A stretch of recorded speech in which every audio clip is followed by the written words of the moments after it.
नमस्कार दोस्तों। तो दोस्तों लगभग पूरे 1.5 महीने के बाद आप लोगों के सामने हाजिर हूँ।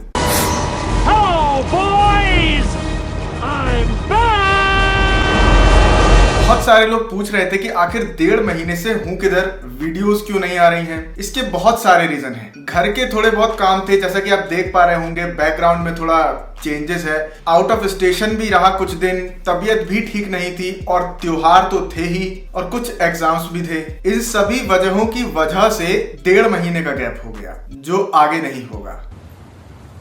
कोई बात नहीं। तो एक बार फिर हम और आप उसी अभियान में जुट जाते हैं जिसमें हम गोदी मीडिया और अन्य ऐसे लोगों को एक्सपोज करते थे जो लगातार फेक न्यूज फैलाते हैं या लोगों को बेवकूफ बनाने की पूरी कोशिश करते हैं। करो ना भाई, क्यों नहीं कर रहे? तो इसी के लिए एक शुभ दिन का इंतजार था और 16 नवंबर जो कल था, इससे ज्यादा शुभ दिन क्या हो सकता है? National press day. जी हाँ, नेशनल प्रेस डे था 16 नवंबर को। कब से शुरुआत होगी भाई? 2004 से तो शुरुआत करते करते अंजना ओम कश्यप हो गई 50 साल की, 36 साल से, 34 साल से।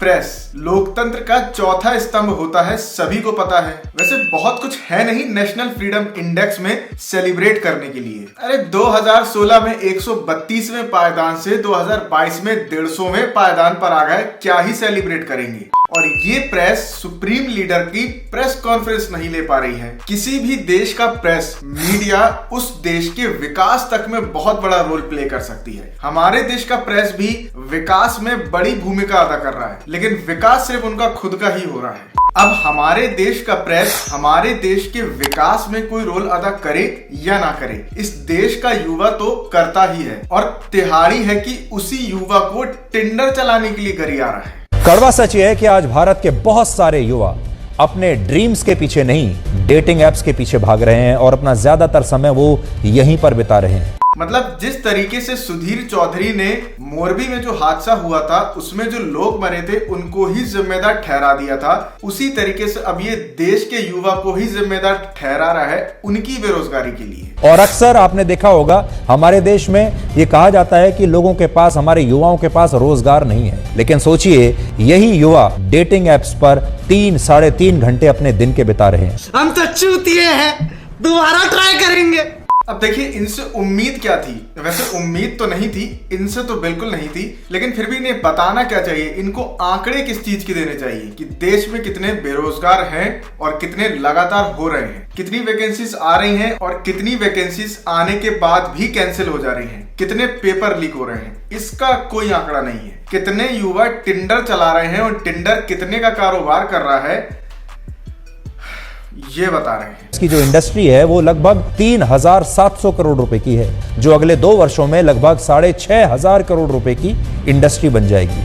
अब आप सोचिए हमारे देश के युवा 500 से 2,500 रुपए तक की सब्सक्रिप्शन लेकर इन डेटिंग एप्स के सदस्य बने हुए। ओ भाई, कोई सदस्यता नहीं ले रहा है। ऐप को डाउनलोड करते हैं और जब देखते हैं कि ये महीने के 500 या 1000 या जितने भी लेगी, तुरंत डिलीट भी कर देते हैं। लेकिन यार कुछ भी कहो, चाहे मोरबी हो, गिरता हुआ रुपया हो, महंगाई हो या बेरोजगारी, बात को घुमा के अपने फायदे की कैसे बनाना है, कोई इनसे सीखे।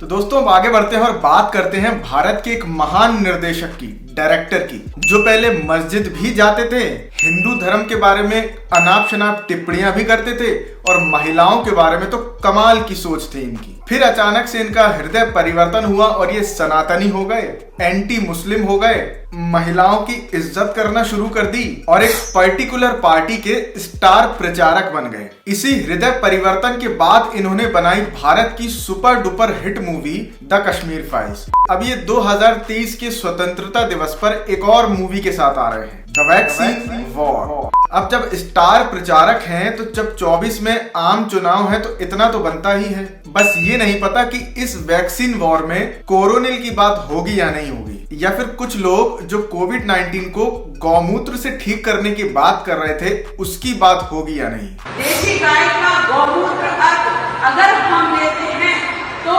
उससे हमारे फेफड़ों का जो इन्फेक्शन है वो दूर होता है।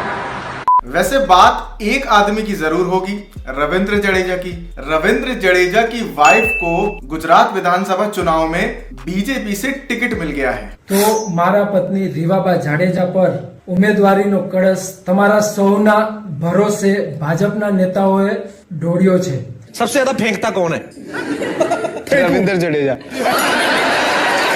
सिर्फ वीडियो ही नहीं बनाई, लंबा चौड़ा पोस्ट भी लिखा है। Congratulations to my wife on getting a BJP ticket for the Vidhan Sabha elections. नीचे कहीं भी इनकी वाइफ का नाम तक नहीं है। मोदी जी का है, अमित शाह जी का है, लेकिन इनकी वाइफ जी का नहीं है। मतलब ये क्या बात हुई? आपके वाइफ की एक अलग अपनी आइडेंटिटी है, उनका नाम तो लिख देते।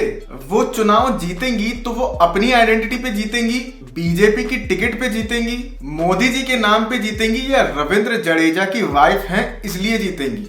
वैसे ये तो अनफिट थे, तभी ये T20 वर्ल्ड कप में नहीं गए, या फिर उन्होंने चुनाव प्रचार के लिए छुट्टी ली थी। वैसे प्रचार तो भैया इस देश में कुछ ही लोगों को करने आता है, उनके जैसा प्रचार कोई कर ही नहीं सकता। नंबर 1, नंबर 2, नंबर 3, नंबर 4, मतलब 4 एक ही जैसे ट्वीट। इनमें से सिर्फ एक है जो बीजेपी IT सेल का हेड है, बाकी 3 इस देश के प्रतिष्ठित पत्रकार हैं। Very happy national press day to them. सिर्फ ये ही नहीं, रूबिका लियाकत ने एक और ट्वीट भी किया जिसमें 5 सेकंड का वीडियो डाला और लिखा, हिंदुस्तान बोलेगा और चीन सुनेगा।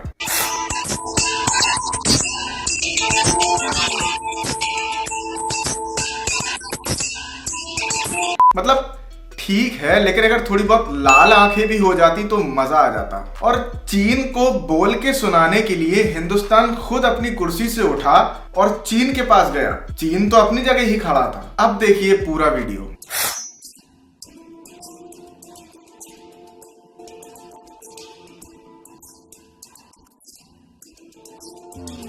मतलब कहने का मतलब ये है कि आप कम से कम अपने व्यूअर्स और फॉलोअर्स को तो बेवकूफ मत बनाइए। एक इंटरनेशनल समिट है जिसमें अलग अलग देशों के लीडर्स आए हैं, वो सब एक दूसरे से ऐसे ही मिलेंगे। शी जिनपिंग जैसे मोदी जी से मिले हैं वैसे दुनिया के बाकी लीडर्स से भी मिले होंगे, और मोदी जी जैसे शी जिनपिंग से मिले हैं वैसे दुनिया के बाकी लीडर्स से मिले होंगे। अब आप इसको ऐसे बता रहे हैं कि हिंदुस्तान बोलेगा और चीन सुनेगा। चीन ने अरुणाचल प्रदेश में कितना इलीगल कैप्चर कर रखा है उस पे एक ट्वीट इन्होंने नहीं किया। कितनी इलीगल कॉलोनीज चीन बना रहा है और भारत के बॉर्डर पे न जाने क्या क्या कर रहा है उस पे एक ट्वीट ये नहीं कर सकी। जैसे गुजरात चुनाव में स्टार प्रचारक इन्हीं को बनाया गया हो। और शुक्र अल्लाह का मैं बच गई। इन लोगों ने कसम खा रखी है कि ये सुधरेंगे नहीं, तो हमने भी खा रखी है कि हम तो सुधार के रहेंगे। बस आप लोगों का साथ ऐसे ही चाहिए। तो दोस्तों आज के लिए इतना ही, मिलते हैं आपसे अगली वीडियो में। तब तक के लिए जय हिंद, जय भारत। वीडियो पसंद आई तो वीडियो को लाइक करें, शेयर करें और चैनल को सब्सक्राइब जरूर कर लें। देखिए एक तो बेसिक ट्रिक है, एक तो लाइक और शेयर ठोक दीजिए, महाकाल का लाइक और शेयर ठोक दीजिए। पूरा साल मेहनत करता हूँ आपके लिए बेटा, ऐसा नहीं चलेगा, ऐसा नहीं चलेगा।